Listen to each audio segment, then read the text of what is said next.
Listen, buenas noches. Ivania, ¿cómo está? Muy buenas noches, bienvenidas y bienvenidos a todos. Un gusto tenerles en el aula virtual. Buenas noches, licenciado. Dicen buenas noches. ¿Cómo están, compañeritas? Muy buenas noches. Un gusto poder iniciar el desarrollo de ya prácticamente entrando ya a la recta final. Estamos ya en la unidad número 9. Apenas nos restarían, sin contar esta, nos restarían ya dos unidades adicionales para dar por terminado este presente desarrollo, este proceso educativo.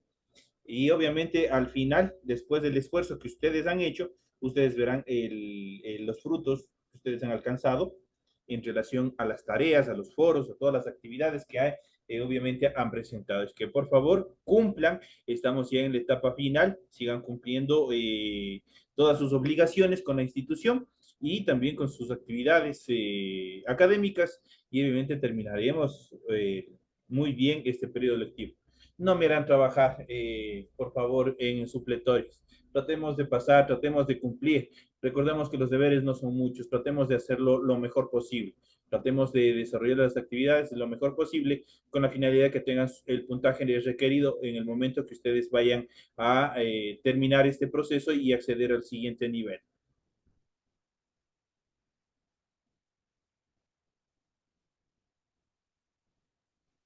De esta manera, con esta pequeña introducción, compañeros, les manifiesto que para las personas que ya han revisado su aula virtual, ustedes podrán haber revisado, identificado que ya tienen activado el foro número 9, el foro de la presente unidad, y también las actividades correspondientes a esta primera etapa, a este tema número 1, correspondientes de la unidad 9 de tal virtud que nosotros vamos a iniciar. En pantalla ustedes van a poder observar el documento del formato para recursos de aprendizaje de tarea, el cual obviamente contiene todas las instrucciones para el desarrollo de las actividades.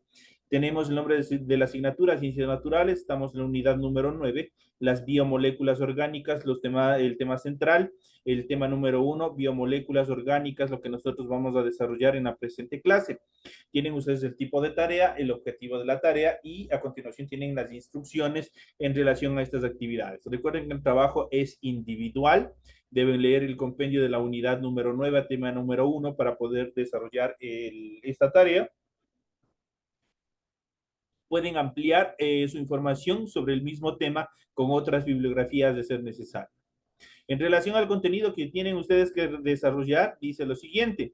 Desarrolla las siguientes preguntas. Primero, elabora un cuadro resumen de las vitaminas, incluya funciones, fuentes y los problemas causados por su deficiencia. Eso tienen que hacer un cuadro resumen, un pequeño resumen. Pueden utilizar figuras, pueden utilizar líneas, conectores, una serie de cosas para poder graficar en lo que se refiere a esta primera actividad. Luego dice, realice un cuadro comparativo de los diferentes tipos de lípidos.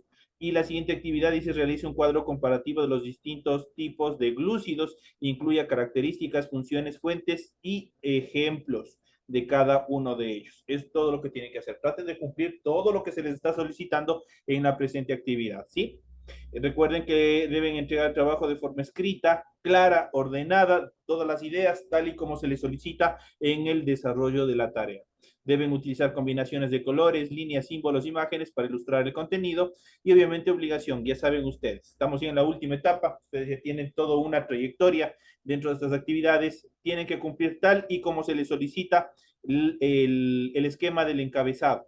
Los datos que se les solicita ahí son los datos que tienen que ir en su hoja previo al desarrollo de la tarea. Adicionalmente, no está totalmente prohibido, una vez más les recuerdo, que desarrollen las tareas en computadora o en cualquier otro dispositivo. Todas las tareas tienen que ser 100% a mano. Es necesario que también lean las recomendaciones, la rúbrica de calificaciones y al final tenemos la información para el desarrollo de los recursos de plataforma. Estamos en unidad número 9, temas biomoléculas orgánicas, correspondiente a la semana 1 del 24 de abril del 2023. Esta tarea permite entregas desde el 24 de abril, la fecha límite de entrega es el 31 de mayo y la fecha de publicación de calificación será el 5 de junio del 2023. Eso en relación a esta y todas las tareas que corresponden a esta unidad. son las actividades que ustedes tienen que desarrollar en función de los temas que vamos a explicar en el desarrollo de esta clase. Iniciamos el desarrollo de las actividades. Inmediatamente vamos a ver el contenido del material de apoyo que ustedes tienen en su aula virtual. Ustedes pueden observar de una manera ya más estructural y vamos a ver las biomoléculas orgánicas, cuáles son sus características, qué son y dónde se encuentran presentes. Vamos a iniciar con las biomoléculas orgánicas. Cuando hablamos de orgánico, hablamos que obviamente que tiene gran presencia de carbono, eso ya habíamos dicho, es una de las características fundamentales dentro del desarrollo de estos organismos de estructura orgánica. Entonces, en este contexto, las biomoléculas orgánicas, vamos a ver qué representan. Junto con el agua y las sales minerales, las biomoléculas orgánicas son los componentes fundamentales de la materia viva. Son imprescindibles para el desarrollo de las funciones vitales y su principal constituyente es el carbono, lo que les había dicho. En primera instancia, vamos a ver dentro de las biomoléculas orgánicas, vamos a ver los glúcidos, conocidos también como hidratos de carbono o simplemente a los azúcares. Son biomoléculas orgánicas formadas por carbono, oxígeno e hidrógeno. Estas biomoléculas son las más abundantes en la naturaleza y constituyen la principal reserva energética en la mayoría de los seres vivos. También cumplen funciones estructurales. Solemos distinguir tres grupos de glúcidos que vamos a ver a continuación. En primera instancia tenemos los monosacáridos. Luego vamos a ver cuáles son las características de los oligosacáridos y finalmente vamos a ver los polisacáridos y dónde se encuentran. Esos son fundamentales y se encuentran en muchos de los alimentos que nosotros consumimos. Entonces, cuando hablamos de glúcidos, automáticamente hablamos de azúcares. Son todos los azúcares que se encuentran en determinados organismos vivos que obviamente nosotros consumimos o los consumidores dentro de la pirámide obviamente desarrollan, toman de otros seres para obviamente poder alimentarse. En esta primera etapa vamos a hablar sobre los monosacáridos. ¿Qué son los monosacáridos? Son los glúcidos más sencillos, formados por una cadena de entre 3 y 7 átomos de carbono. Según este número, los clasificamos en triosas, tetrosas, pentosas, hexosas o heptosas, respectivamente. Los monosacáridos por lo general son solubles en el agua, blancos y de sabor dulce, y son las sustancias utilizadas por las células para obtener energía. Cuando los monosacáridos reaccionan con el oxígeno, ocurre una reacción química donde se produce la ruptura de unos enlaces y la formación de un enlace nuevo. Si los enlaces que se rompen tienen más energía que los que se toman, se libera energía. Su fórmula química es CH2O de base N, donde N es el número de carbonos, es un número infinito de carbonos. Por ejemplo, una hexosa tiene 6 átomos de carbono, su fórmula será CH2O de base 6, o lo que es lo mismo C6H12O6, ya que contienen 6 átomos de carbono, 12 átomos de hidrógeno y 6 átomos de oxígeno. Ahí está la explicación de la fórmula. Aquí tenemos la fórmula, en este caso, de las hexosas dentro de los sacáridos. ¿Dónde podemos encontrar todo este tipo de componentes, este tipo de los monosacáridos? Podemos encontrar en la fructosa. ¿Qué es la fructosa? Es el dulce que contiene las frutas, determinadas frutas. También tenemos la galactosa, que ya vamos a ver más adelante, está constituida en la leche. Y la glucosa es en la mayoría de los azúcares y almidones que contienen determinados vegetales y frutas. Y eso nosotros ya lo vamos a ver y son fundamentales para el desarrollo de la vida. Obviamente que nosotros no podemos exagerar, no podemos todo lo dicho en términos normales, en términos comunes, todo lo que se exagera, todo lo que en el consumo se exagera es perjudicial para el organismo. En este sentido, los monosacáridos más representativos es la glucosa. la cual está formada por 6 átomos de carbono y es utilizada como fuente de energía básica por muchos seres vivos. Este monosacárido es el más abundante en la naturaleza, se encuentra en la fruta y también se encuentra en la miel. Cada gramo de glucosa proporciona unas 4 kilocalorías.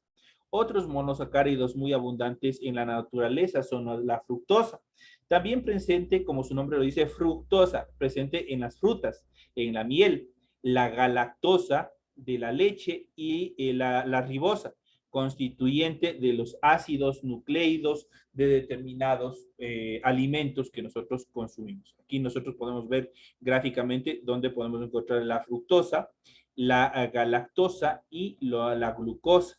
La glucosa, presente la glucosa natural, obviamente igual que no hay que abusar de este componente, obviamente que nos puede causar determinados problemas de salud. En cuanto a los oligosacáridos, son glúcidos compuestos por la unión entre 2 y 10 monosacáridos, los cuales se unen mediante enlaces o glucosídicos. Al igual que los monosacáridos, son dulces y solubles en el agua, eso quiere decir que se disuelven en el agua. Los oligosacáridos formados por 2 monosacáridos reciben el nombre de disacáridos y los formados por 3 trisacáridos, así como los monosacáridos cumplen la función de aporte energético en los seres vivos. La mayoría de los oligosacáridos representativos en los organismos vivos son disacáridos, entre los que vamos a destacar los siguientes.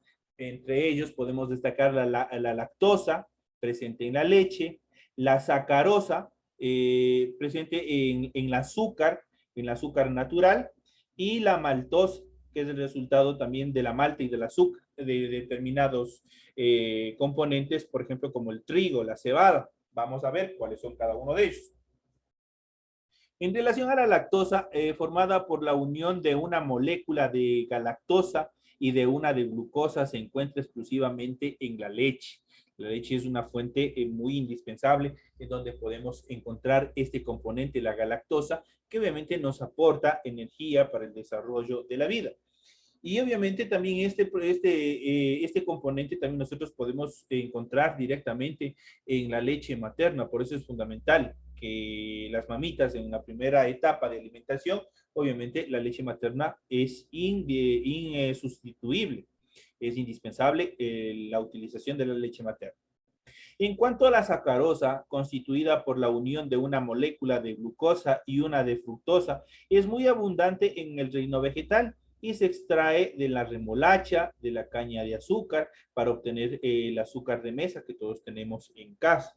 Esos son los dos componentes, por eso es muy limitado también el consumo de la remolacha por su alto contenido, en este caso de sacarosa, de fructosa, de azúcares. La remolacha tiene alto contenido de azúcar y obviamente que en grandes cantidades puede causar también perjuicios a nuestra salud. Y por último tenemos la maltosa. El resultado de la unión de 2 glucosas es el azúcar de la malta. Presente, como les había dicho, presentes en la misma malta, presentes en el trigo, presentes en la cebada. En este tipo de gramíneas se encuentra presente la maltosa. Obviamente que es uno de los componentes principales, por ejemplo, de la cerveza. La cerveza tiene una estructura directa, un componente directo o está constituida directamente por la maltosa. En cuanto a los polisacáridos, es una sustancia formada por varias moléculas menores. La conocemos como polímero, mientras que las pequeñas moléculas que lo forman reciben el nombre de monómero. Esto ocurre en los polisacáridos compuestos por un gran número de monosacáridos a manera de largas cadenas lineales o ramificadas en su presentación química. Al contrario de los anteriores glúcidos, los polisacáridos no tienen sabor dulce ni son solubles en el agua, pero cumplen principalmente un papel estructural en los seres vivos, aunque también actúan a menudo como reserva de energía. Y dentro de ellos, por ejemplo, vamos a hablar de los almidones, del glucógeno, que se encuentra presente en el hígado, el almidón en todos los tubérculos, la celulosa en la estructura de los árboles, y la quitina en determinados mariscos, y eso ya nosotros lo vamos a ver a continuación. Los polisacáridos con función de reserva más representativos son el almidón y el glucógeno. El almidón es la sustancia de reserva energética propia de las plantas y se encuentra de forma abundante en las semillas y también en los tubérculos. Por otro lado, el glucógeno cumple la misma función que el almidón, pero en los animales se encuentra de manera muy abundante en el hígado y también en los músculos. Por eso es importante que cuando tanto en los niños como en las personas de la tercera edad, el consumo de la carne, carnes blancas, carnes de pollo, es indispensable que coman, por ejemplo, lo que nosotros le denominamos una pechuga, una pierna, que obviamente contiene, está constituida al 100% por músculos y obviamente tiene o está constituido por el glucógeno, está constituido o tiene esta sustancia, el glucógeno, que permitirá que nuestros músculos o los músculos de las personas que los consuman, obviamente recuperen su energía, recuperen su estructura. En cuanto a los polisacáridos con función estructural, los más representativos son la celulosa y la quitina. La celulosa forma la pared celular de las células vegetales. Eso quiere decir que la celulosa está formada o está estructurada en los troncos de los árboles. Y la quitina es el principal componente del exoesqueleto en los insectos, de los crustáceos y de la pared que recubre las células de los hongos. ¿Dónde podemos encontrar esta quitina? Por ejemplo, cuando viene ya empieza la temporada de los cangrejos. Los cangrejos son crustáceos y tienen un exoesqueleto. ¿Qué significa exoesqueleto?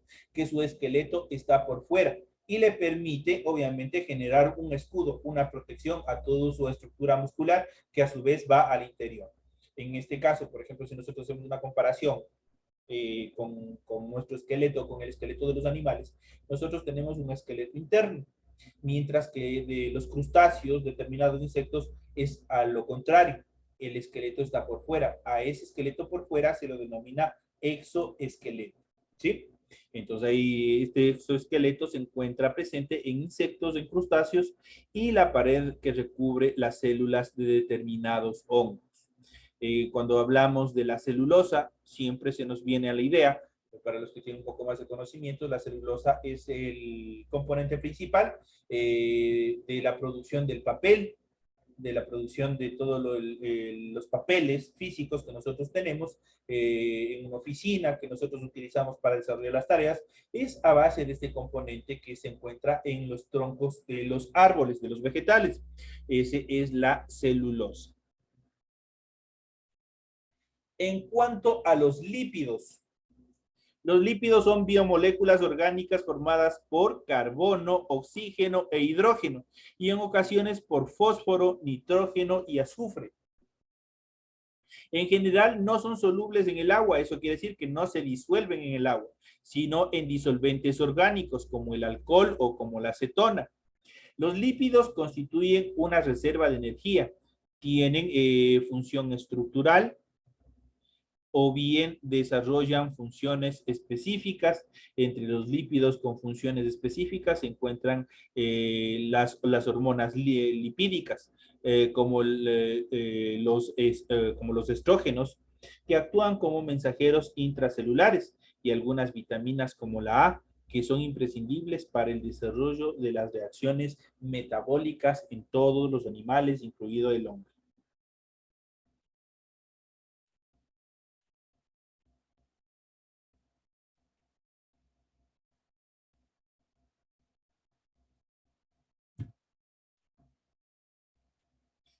La gran variedad estructural y funcional de los lípidos hace difícil su clasificación.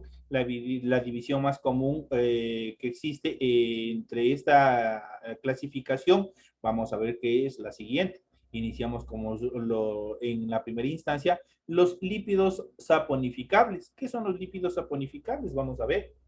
La saponificación es un proceso químico en el que un lípido puede dar un jabón. Este tipo de lípido que producen esta reacción puede ser lípidos saponificables simples, tales como ácidos, grasos, acilglicéridos y ceras. y lípidos saponificables compuestos como los fosfolípidos y los glucolípidos. Prácticamente estos son los que se encuentran prácticamente estructurando todos los componentes de aseo. Todas las estructuras, tanto shampoos, jabones, desinfectantes y una serie de cosas más están dentro de esta estructura de este componente de saponificación. Aquí en el gráfico podemos ver una representación de los ácidos grasos, cómo se descomponen, y ya vamos a ver un poco más en cuanto a su estructura. Los ácidos grasos son la estructura básica de los lípidos formados por cadenas largas de átomos de carbono. Los ácidos grasos pueden ser saturados si todos los enlaces entre los carbonos son sencillos, o bien insaturados si tienen algún doble enlace entre los carbonos. Así, a temperatura ambiente, 25 grados centígrados, los ácidos grasos insaturados son líquidos, mientras que los saturados presentan una estructura sólida. Entonces ahí podemos ver, por ejemplo, para poner un ejemplo, la manteca vegetal, la mayoría que van a comprar al supermercado, ustedes lo pueden encontrar, la manteca por lo general se encuentra en estado sólido. Ese es un ácido graso saturado, se encuentra en estado sólido, mientras que los aceites, por ejemplo, esos son ácidos grasos insaturados. Por lo general se los presenta o se los encuentra en presentaciones líquidas. Los ácidos grasos son moléculas antipáticas. ¿Qué significa? Que tienen una zona hidrófila con afinidad por el agua y otra zona hidrófoba que repele el agua. Propiedades que le permiten que se formen micenas y bicapas lipídicas, como la membrana plasmática. Es una de las características fundamentales en cuanto a los ácidos grasos. Como les había dicho aquí, nosotros podemos ver la estructura, la representación de un ácido graso. Aquí el ácido graso está representado, primeramente podemos ver por una cabeza, se denomina cabeza polar hidrofílica. Tenemos la cola, los apolares y los hidrolóbicas, que se encuentran en su estructura corporal. En cuanto a la película superficial de los ácidos grasos, nosotros podemos ver aquí, podemos ver en cuanto a su estructura atómica, tenemos el agua, tenemos la estructura de micela y tenemos la bicapa, cómo se estructura. Por lo general, ustedes verán que la mayoría de las grasas, la mayoría de los aceites repelen el agua. ¿Qué es lo que quiere decir esto? Que no se unen con el agua. Y por lo general, por su densidad, por su estructura atómica, pierden peso al estar en contacto con el agua. Eso les permite que les permiten que flote en el líquido, que floten en el agua. Esas son las características. Por ejemplo, aquí vemos una película superficial de ácidos grasos. La grasa flota sobre el agua, no se mezcla. En cuanto a los acilgliceroles, vamos a ver cuáles son las características fundamentales. También llamados acilglicéridos, son derivados de los ácidos grasos y son los lípidos más abundantes. Los más habituales son los triglicéridos o triglicéridos, compuestos por 3 ácidos grasos y una molécula de glicerina. Los triglicéridos formados por ácidos grasos saturados son sólidos a temperatura ambiente y los conocemos como grasas, mientras que los compuestos por ácidos grasos insaturados son líquidos, lo que les había explicado anteriormente, y los conocemos como aceites. Son insolubles en el agua y su función es de reserva energética. Liberan mayor cantidad de energía que los glúcidos. Obviamente no son solubles, son insolubles en el agua. Por eso es que ustedes verán que la mayoría de las grasas y los aceites flotan al estar en contacto con el agua, no se disuelven. En cuanto a las ceras, son lípidos derivados de los ácidos grasos, son insolubles en el agua, además de actuar como fuente de reserva energética. También cumplen funciones como hipermeabilización y protección de órganos, tanto de los animales, por ejemplo, la piel, el pelaje, las plumas, y como en los vegetales, las hojas y los frutos. ¿Cómo podemos ver este tipo de ceras? Por ejemplo, en las aves. Por ejemplo, en los patos, por ponerles un ejemplo, ellos, su cuerpo, su pelaje, sus plumas, están cubiertas de una cera que les permiten, obviamente, repeler el agua y, obviamente, mantener la temperatura. Otra característica fundamental es los pelos de, por ejemplo, de los osos polares. Ellos tienen una estructura de cera que obviamente permite que determinados, en este caso el agua, el hielo, las temperaturas bajas no ingresen directamente al cuerpo del animal, protegiéndolo de tal manera. Entonces, de esa manera nosotros podemos poner ejemplos en cuanto a la presencia de ceras en los cuerpos de determinados animales. En cuanto a los fosfolípidos, contienen un grupo fosfato y están formados por una molécula de glicerina, dos ácidos grasos y una molécula de ácido fosfórico. Tienen función estructural, forman principalmente parte de la membrana plasmática de las células, aunque también cumplen con otros papeles importantes como la activación de enzimas y la sintetización de sustancias de señalización celular. Esa es la función principal en cuanto a los fosfolípidos. En cuanto a los glucolípidos son lípidos que contienen uno o varios monosacáridos, normalmente glucosa o galactosa. Son muy abundantes en la cara externa de las membranas plasmáticas que forman el glicocálix, zona de reconocimiento celular y recepción de antígenos, donde obviamente genera una protección a determinados órganos que ingresen hacia nuestro organismo. En cuanto a los lípidos insaponificables, estos lípidos no producen la reacción de saponificación. Dentro de este grupo hay tres tipos de lípidos representativos que son los siguientes. Iniciamos con el primero, que es el terpeno. Son un tipo de lípido que puede presentar muchas modificaciones. Suelen tener estructuras multicíclicas que difieren mucho entre sí. Son los principales constituyentes de los aceites esenciales de las plantas y también de las flores. También dan coloración a algunos órganos vegetales y participan en la síntesis de las vitaminas, tanto la A, la E y la K. Pasamos a los siguientes, los famosos esteroides.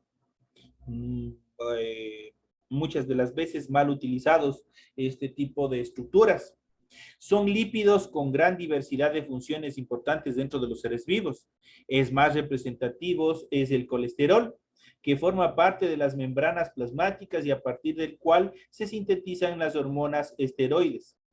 Estas hormonas son las corticoides, las hormonas sexuales masculinas, tanto como andrógenos y testosterona, las hormonas sexuales femeninas, como los estrógenos y la progesterona, y la vitamina D, que cumplen funciones de mineralización del hueso y ayuda al desarrollo del sistema óseo. Esa es la función principal de los esteroides. El contenido total de colesterol en el ser humano es de unos 140 gramos, 120 de los cuales forman parte de las membranas celulares. En muchas ocasiones, una concentración elevada de colesterol en la sangre se relaciona con un trastorno cardiovascular muy frecuente que conlleva a graves complicaciones clínicas y obviamente la aterosclerosis.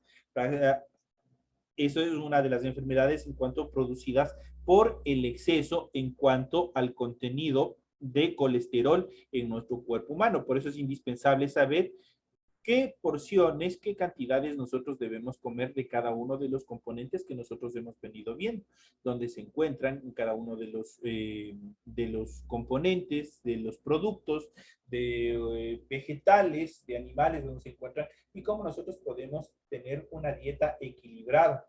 Tenemos que tener una dieta integral para no tener ningún tipo de trastornos que afecten a nuestro organismo. Otro de los componentes podemos mencionar la prostaglandina, también conocida como eirosanoides. Son lípidos que participan como hormonas en la reacción inflamatoria mediante la vasodilatación, la regulación de la temperatura corporal o favoreciendo el desprendimiento del endometrio durante la menstruación. Esa es la función principal de la prostaglandina. Esa es la función en cuanto a este componente. Y pasamos a hablar un poco de las vitaminas en esta última parte. Vamos a ver cuáles son las vitaminas. Mucho se ha hablado y muchos nosotros hablamos en términos generales, especialmente las mamitas, las que son mamitas, hablan mucho de mantener la protección de sus hijos a través de la ingesta de determinadas vitaminas. Aquí vamos a ver cuáles son, cómo se clasifican y cuál es su función. Existe una serie de compuestos imprescindibles para todos los seres vivos conocidos como vitaminas. Son un grupo muy heterogéneo y algunas son de naturaleza lipídica, pero otras no. Las vitaminas de composición lipídica derivan del isopreno, un compuesto intermedio en la vía de sintetización del colesterol. Son compuestos liposolubles. Eso quiere decir que si se disuelven en contacto con el agua. A continuación vamos a mostrar algunos ejemplos en relación a estas vitaminas, cada una de ellas. Iniciamos con la primera, la vitamina A1. Participa en la formación de los pigmentos visuales y mantiene la estructura del tejido epitelial. Su carencia causa seroptalmia. Eso quiere decir resequedad en la conjuntiva, resequedad en los ojos, alteraciones en la piel y ceguera nocturna. Este tipo de vitamina, la A1, se encuentra en la yema del huevo, en las verduras, en el hígado de bacalao y en las zanahorias. Así que debemos consumir esos productos para tener una constante, a nuestro cuerpo tener abastecido en cuanto a esta vitamina A1. La vitamina D3, por el contrario, aumenta la absorción del calcio y fósforo en el intestino y favorece la formación de la estructura ósea. Su carencia produce raquitismo en los niños y osteomalacia en los adultos. Los síntomas de estas enfermedades son el reblandecimiento y la deformación de los huesos. Se encuentra la vitamina D principalmente en los aceites de hígado de pescado y en la leche entera de vaca, obviamente para las personas que tienen tolerancia a la lactosa. En cuanto a la vitamina E, protege la membrana celular de la oxidación de los lípidos. Su carencia produce infertilidad en algunos animales. Se encuentra principalmente en los aceites vegetales, en la leche, en los huevos y en las verduras. Ese es indispensable, la vitamina E. La vitamina K1 favorece la coagulación de la sangre. Su carencia causa hemorragias. Se encuentra principalmente esta vitamina en las hojas de las plantas verdes, en el hígado, los riñones y algunas frutas. En hojas de plantas verdes, tales como la selga, tales como el berro, se encuentra presente este tipo de vitamina. Existe otro gran grupo de vitaminas no derivadas del colesterol que se caracterizan por ser hidrosolubles. Entre estas vitaminas destacan por su importancia en los organismos. Podemos ver la B1, la vitamina B1, interviene en la oxidación de los glúcidos. Su carencia causa esta enfermedad beriberi, enfermedad cuyos síntomas son debilidad muscular, pérdida de reflejos, confusión mental e insuficiencia cardíaca. Esta vitamina se encuentra en los cereales, las legumbres y las verduras. La vitamina B2 participa en la respiración celular. Su carencia produce alteraciones en la piel y las mucosas y trastornos de crecimiento.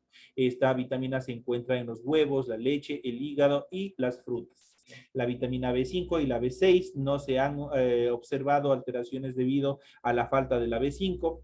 La carencia de la B6 provoca anemia y convulsiones. La vitamina B5 se encuentra en la mayoría de los alimentos, mientras que la B6 en los cereales y en los frutos secos.